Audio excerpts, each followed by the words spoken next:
Gather round, brave souls, as we descend into the chilling depths of Reddit's realm of horror. Here, in the shadows of the internet, I bring you tales that'll haunt your thoughts and quicken your pulse. Welcome to the realm of horror. I hung up the phone as I stared into my wife's eyes with the biggest smile I ever had. "Well, what did they say, John?" my wife inquired. I was still in shock. Joy, no, relief took over my body. "They found a match," I stuttered. My wife, Sarah, leaped forward, clutching her arms around my neck. I gently reached up and rubbed her back. It was over. I had found a match. After 6 months of slowly dying, hoping and praying to find a matching kidney, I finally found one. I haven't felt this happy since our marriage. That phone call was one of the greatest moments of my life. Well, that's what I thought. Little did I know the gates of hell had just opened, and my life would never be the same. I'm sure you're all expecting a story of how the kidney transplant failed, or maybe some horror of how I was awake during the surgery. God, I wish that was the case. It would have been so much easier, so much quicker, so much less painful. Shit, even a failed transplant would have been better. I probably would have only lasted a few more months. Death would have been relieving in comparison. What I got instead was nightmares. Actual, literal nightmares. They began shortly after I left the hospital and started simply enough. I would see flashes in my dreams. A woman screaming in the corner as she held her baby. A blood-soaked floor. A man laughing psychotically.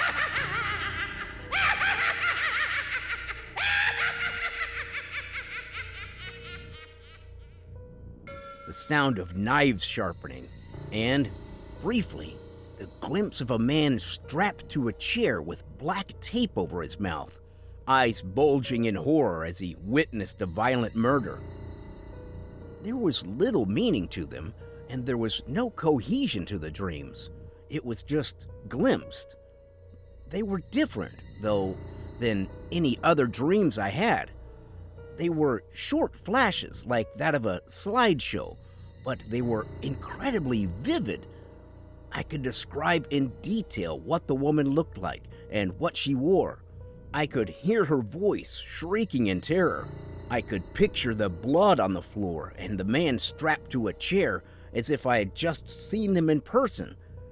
I could even smell the sickening scent of iron in the air from the blood. I told Sarah about the dreams. She didn't make much of them. She said they were likely the result of the anesthesia or my body healing from surgery and shouldn't be a concern. Anesthesia? I questioned. It's been a week. I think all the anesthesia is gone. Well, it could still be your body healing, she retorted, or it could be anxiety. We've waited months for you to find a match. I'm sure you were worried about it failing. Also, you've always been terrified of doctors. This was true. I hated doctors. For years, doctors had been telling me I have hypertension when they take my blood pressure, only for me to explain I have white coat syndrome. Yeah, you're probably right, I said. I know I am. I always am, she said, smiling softly. No matter how distressed I was, that smile always calmed me. What else could it be? I nodded and reclined on the couch. It was Saturday, which meant it was movie night. Throughout our 23 years of marriage, we made it a point to have date nights. As we got older and grouchier, most of those date nights turned into staying at home and watching something. Still, I couldn't quite shake the unease I felt. I don't know how to describe it, but something felt wrong. though I had relaxed my mind and resolved myself to just experiencing post-op anxiety. That didn't stop the nightmares. In fact, they got worse. I no longer only dreamed of the same horror scene of the blood-soaked room. Now, I could see different ones. Sometimes I would dream of a young man, maybe 30, with long black hair, being hung by one finger from a bridge, crying and begging for his life. I could hear the bones in his finger break and see the flesh tear as the thin rope cut into his finger. Other times, I would see a family, all tied to lawn chairs, inside a barn as it went up in flames. I watched as they screamed as the flames engulfed them and melted the skin from their faces. One of the worst I saw was a woman held at gunpoint as I assume her boyfriend or husband, shot himself in the head. I suspect whoever held the gun forced him to do it, or else he would kill his wife or girlfriend. They were all drastically different killings, but aside from being gruesome and horrific, they all had two things in common. There was always a man laughing maniacally, and there was always the man tied to a chair being forced to watch. This went on for 2 weeks. I would tell my wife about the dreams, and though disturbed, she would always conclude that it must be anxiety or that I had watched too many horror films. "It's not anxiety!" I yelled during an argument over the dreams. "It's not horror movies either. I've watched horror movies my entire life, and I have never had dreams like this." "Well, what do you want to do about it then?" she retorted. I sat and clasped my head in my hands. I felt as if I might cry for the first time in decades. "I don't know, but I can't keep having dreams like this. I can barely sleep anymore." "Should you see a therapist?" Sarah asked. "A therapist? How much is it gonna cost for some PhD to tell me it's all because of my childhood?" I snidely responded. "Will you stop?" she said. "Your insurance covers therapy. Do you have any other ideas? Wouldn't you like to sleep again?" I sighed. I always thought of therapists as scams, but what other options did I have? These nightmares were making my life hell and went far beyond not being able to sleep. I couldn't get the images out of my head. They were always there, having constant, vivid images of the most gruesome murders possible. Really messed with one's psyche. Fine, I'll look for one tomorrow. It didn't take long for me to find a psychiatrist. As it happens, America is experiencing something of a mental health epidemic. Psychiatrists were plentiful and abundant. I found one covered by my insurance with good reviews. A slender lady who looked to be somewhere in her mid-30s. I told her, the psychiatrist, all about my dreams and how I started experiencing them after surgery. I explained that I could see them in vivid detail, and they were making my awakened life a nightmare. She went through the usual checklist. She asked if I had ever experienced anything like this before, if I had a history of anxiety, if I was on any painkillers after the surgery. I answered no to all of them. She had no concrete answers, but she said it was likely that my brain was working out the trauma of literally dying for months with a failing kidney. She concluded that with death constantly lurking in my mind, it was likely that now it was over. I was experiencing something like PTSD. I didn't really believe her, but she subscribed me some medications, one for anxiety and one for sleep. If I can finally sleep, I'll take whatever she gives me, I thought.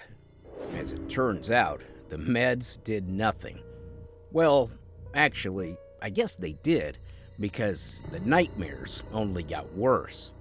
Every couple of days, I would experience a new episode in more graphic detail than the last. Two of them really struck me. One was a man crying, being forced to eat something raw. Even in my sleep, I could feel the bile rise in my throat. Whatever that was, it wasn't beef. The second was another man as he was shoved into a wood chipper. I'll spare you the details on that one. Still, as with all of them, there was always that haunting laughter and a man strapped to a chair who seemed to slightly change between each dream. He gradually became more worn in appearance and skinnier. I reckoned he had lost 50 pounds throughout all the nightmares. Nothing eased the terror that consumed my nights. I was lucky to get 2 hours of sleep. I spent most of the nights lying in bed, awake, sweating profusely. These had turned into night terrors. I could no longer stand them. I even tried sleeping during the day to see if that would help, but I would still have nightmares. My wife was no help. She insisted I keep seeing the therapist and taking the meds. I put my foot down and refused. Whatever was going on, therapy wasn't the solution. Since this ordeal began when I got my kidney transplant, I decided to start there. The only problem was I didn't know how to begin there. I had no clue what the cause of the dreams was or how the kidney was connected, but it was all I had. After all, what the hell could a kidney have to do with nightmares? I racked my brain trying to figure out what happened around that time. Had I seen some news story about a serial killer before the surgery? Was I unconscious in the hospital? Were murder victims being treated that my subconscious picked up on? I investigated both of these and found nothing. Finally, with no other possible avenues, I decided to contact my doctor who had done the surgery. I wanted to know who the kidney came from, which, evidently, standard surgical doctors don't know. At first, he wanted to know why I wanted to know this, so I told him I wanted to send a gift to the family as a thank you for saving my life. Finally, after a longer than wanted conversation, he sent me a list with what looked like serial numbers through email. He told me which number sequence my kidney belonged to and told me to contact the doctor in charge of organ donations, the one who extracted them from the corpses. It took a while, but I finally got in touch with the doctor I was looking for. I gave him the same story I had given the other doctor and also gave him the numbers of the donor I was looking for. He checked his database and came back with the name Samuel Horn. Samuel Horn. This was the guy whose kidney I now carried, the man who saved my life. Though I had never heard the name before, something about it seemed so familiar. It was as if I had heard the name 1,000 times. I Googled the name, and it didn't take long for me to discover who he was. I live in Boston, which is where Samuel Horn was from as well. Evidently, he was an investigator who went missing 2 years ago with no trace. Upon investigating the police reports, his case went cold, and he was listed as a missing person. That is, until a few months ago when he was found on the outskirts of Boston lying dead in the snow. The cause of death? A single stab wound to the temple. It was a sad story, but none of that's what got me. What bothered me instead was that I instantly recognized him. He was the man from my dreams, the one strapped to a chair who was present during all the killings. My mind was racing. What do I do? I couldn't tell my wife about this, and she would just think I was nuts. What would I even tell her? Honey, that kidney I got is haunted and belonged to an investigator who was murdered. I think I'm witnessing the murders he was forced to watch before he was killed. I paced for hours. I must have smoked 2 packs of Marlboros during that time, trying to decide what to do. Why is this happening? Why am I having these dreams? What could they mean? I thought to myself. The only explanation I could muster was that Samuel must have wanted me to see them. For some reason, he wanted me to have these nightmares. My guess is he was investigating a serial killer and he wanted me to finish it, to turn this person in, as he was unable to. How I, a 49-year-old electrician, would do this, I don't know. Maybe, eventually, I would see the laughing man in the nightmares. Then, I would at least know what he looked like to tell the police. Until then, I would just have to endure them. It's not as if I had a choice in the matter anyway. Enjoying the spine-chilling suspense as John unravels the secrets behind his haunting nightmares? If you're as curious as John diving into the unknown, make sure to give us a thumbs up and join our community by subscribing to the channel. Together, we'll explore the darkest corners of mystery and terror. Anyways, back to the story. Weeks passed with no relief. Every night I would dream of some horrible murder, each more vivid than the last. I was never able to see the laughing man, though. He always stayed somewhere out of my limited view. That is, until one night, exactly 9 months after my surgery, I saw him, and I was not prepared for it. It happened abruptly. I was having a nightmare of a man being lit on fire when, suddenly, the laughing man popped into my view, clear as day. I was only able to see the man for a few moments before I jumped awake with my heart pounding. I felt the drumming in my chest. I thought I might have a heart attack. I started to hyperventilate when my wife awoke. "Honey, what's wrong?" she yelled. I didn't reply. I was in disbelief. The man I saw, he was me. I never went back to sleep. It took over an hour for me to convince my wife I didn't need to call 911. I stayed awake the entire night thinking about what I had witnessed. How? How have I been killing people? I thought to myself. As soon as my wife awoke the next morning, I told her about the dream. She brushed it off as nothing and just a nightmare, but I insisted. I told her all about Samuel Horn and how he was the man I saw tied up in every one of my dreams. She was visibly shaken, but she still tried to make sense of it. She told me I should take a vacation and lay out of work for a while, rest my mind. I refused. I already knew what I was going to do, and that was turn myself into the police. I don't know how I was doing these murders, but I saw myself there. Initially, the police thought I was crazy. That is, until I gave them details of dozens of murders that the public had no information on. They checked their records, and all the information I gave them was accurate. Still, there was no evidence of my involvement in the murders, so instead of a prison, I was locked in a psychiatric hospital. I spent weeks in this hospital. The nightmares had finally stopped. The doctors and the police weren't entirely convinced I was the murderer, but they knew I knew something and wanted to know how.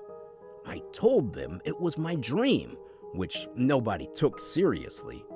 They eventually diagnosed me with schizophrenia and wanted to check my family history for mental illness. I told them about my family, which turned up nothing. No history of any mental illness aside from an uncle with chronic depression. That is, until one of the officers sat me down for an interview. "John, are you aware you are adopted?" the officer inquired. "Adopted?" I asked. "No, I am not adopted." "Well, as it turns out, you are." I was shocked, as if I needed more life-altering news. I felt a tinge of sadness for a moment as I realized my parents weren't my biological mother and father. "Your parents adopted you when you were 4 months old. Apparently, your birth mother couldn't care for you both." "You both?" I asked. My head started to spin. This, along with everything else, was too much. "Yes, you both. John, you have an identical twin brother who is wanted on federal charges."